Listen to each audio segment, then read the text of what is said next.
Hello everyone, this is Raji and welcome to my channel Commerce Way। तो start करते हैं। आज हम करेंगे माइक्रो इकोनॉमी का एक छोटा सा टॉपिक जो कि है कंज्यूमर्स इक्विलिब्रियम। हम इस टॉपिक में जानेंगे कि consumer utility, total utility, marginal utility और इक्विलिब्रियम होता क्या है। असल में इक्विलिब्रियम होता है, सबसे पहले हम करेंगे इक्विलिब्रियम होता है means a state of maximum satisfaction. वो वाली स्टेट यहाँ पे कंज्यूमर को मैक्सिमम सेटिस्फेक्शन होती है, ठीक है। यहाँ पे उसकी लेवल ऑफ सेटिस्फेक्शन क्या होता है, सबसे ज़्यादा होता है। फिर हम करेंगे यूटिलिटी क्या होती है। सेकंड टर्म है हमारे पास यूटिलिटी होती है, utility refers to a process of satisfying needs of commodity. जैसे अपनी नीड्स को सेटिस्फाई करना, किसी चीज़ को लेकर कंज्यूम करके, या उसे जैसे फॉर एग्ज़ाम्पल मुझे भूख लगी है और मैंने कुछ परचेज़ किया और मैंने उसे खाने के बाद जो मुझे एक सेटिस्फैक्शन मिली, और या मैं कह सकती हूँ मुझे उसे जो ताकत मिली है ना, उसे हम बोलेंगे यूटिलिटी बोलेंगे उसे, okay. And then we have a consumer. Who is consumer and what is consumer. Consumer क्या होता है। कंज्यूमर एक इंडिविजुअल होता है जो परचेज करता है गुड्स और services for their satisfaction. Needs को सेटिस्फाई करने के लिए वो गुड्स और सर्विसेज परचेज करता है, ओके। एंड अब हम करेंगे कि एग्जैक्टली कंज्यूमर्स इक्विलिब्रियम है क्या।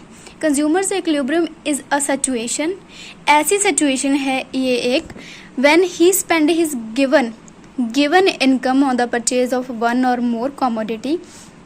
वो इनकम है जो ऐसे सिचुएशन है जिसपे वो अपनी इनकम वन और मोर कमोडिटी को ख़रीदने में लगाता है।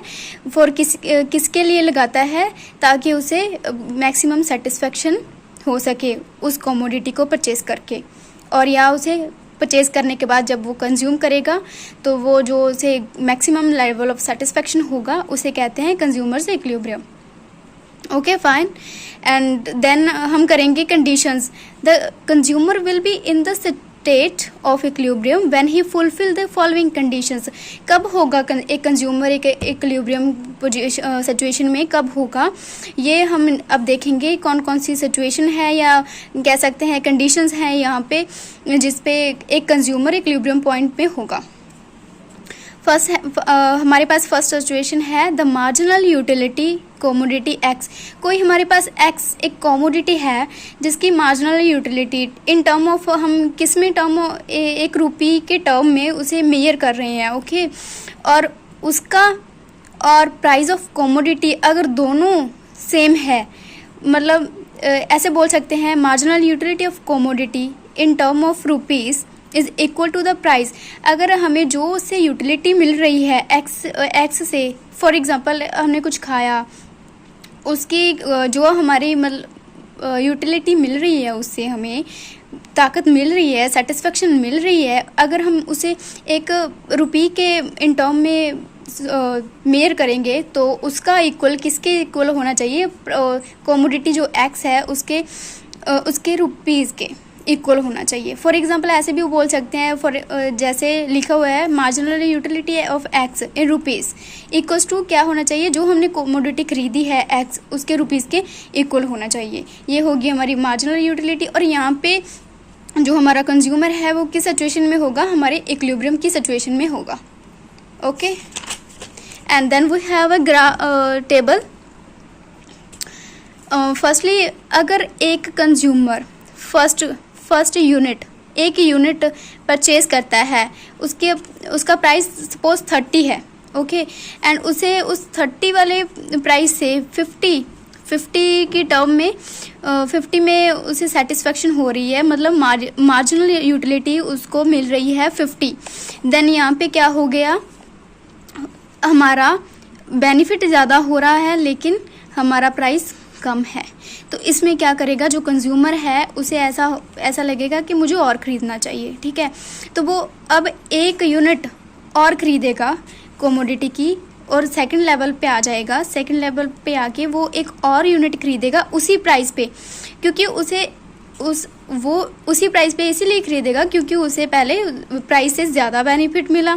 तो अब वो जब सेकंड वाली यूनिट खरीदेगा तो 30 प्राइस में खरीदेगा, लेकिन उससे थोड़ा कम बट प्राइस से ज़्यादा सेटिस्फेक्शन मिलेगा, मतलब मीन्स मार्जिनल यूटिलिटी उसे मिलेगी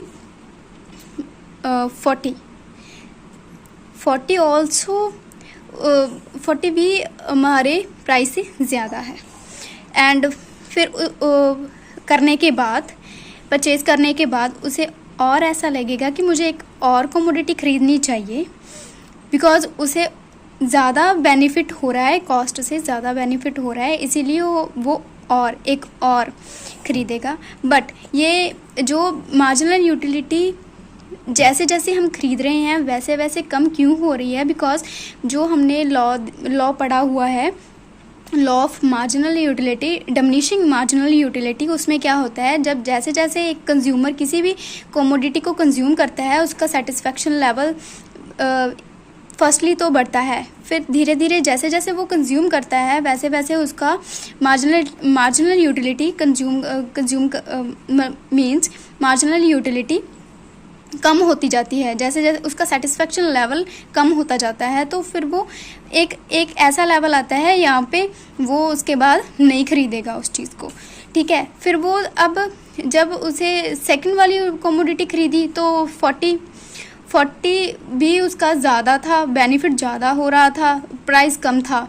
फिर उसने एक और कमोडिटी खरीदी जिसमें 30 तो प्राइस था ही, एंड 30 ही उसे कमोडिटी से सेटिस्फेक्शन मिली।